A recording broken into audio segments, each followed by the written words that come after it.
Hello and welcome to Wake Up America. Last weekend marked a momentous occasion in the United States, Memorial Day weekend. Usually, Memorial Day marks the unofficial beginning of summer and a time to rest and relax. It is also meant as a time for Americans to reflect on the lives of those who have fought and the lives of those who have died in defense of the United States. Unfortunately, this Memorial Day also happened to mark several occasions and milestones in our current armed conflicts, milestones that most of the government would rather you ignore, let alone reflect on. In May, the United States suffered its 1,000th official combat death in the war in Afghanistan. The total number of soldiers lost in both Iraq and Afghanistan now tops 5,400, and it seems to grow every single day.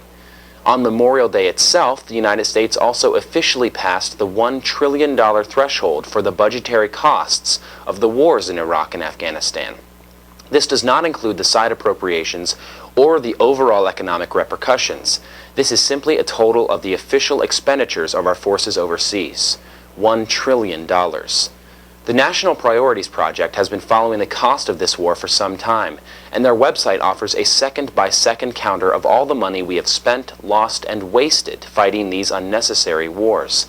Imagine all that could have been done with $1 trillion. The nonprofit Brave New Foundation has done some of this imagining already, and the results are staggering. With the $1 trillion that we have spent in Iraq and Afghanistan, we could have provided universal health care to every American, while also restricting the cost explosion that threatens to destroy this country from the inside out. With only a fraction of that money, we could have invested in energy, infrastructure, and education on a nationwide scale, providing gainful employment to hundreds of thousands or even millions of Americans.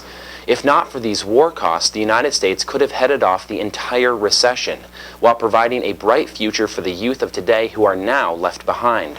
And it could have done so without taking 1 cent away from the precious defense budget that is such a sacred calf on Capitol Hill.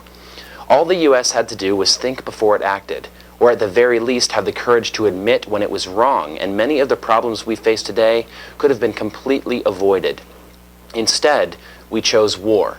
And we chose 2 wars, and now 310 million people have to suffer the consequences.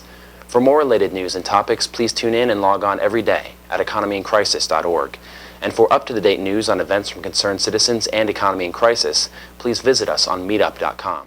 Wake up, America! Open up your eyes! Wake up, America! Wake up!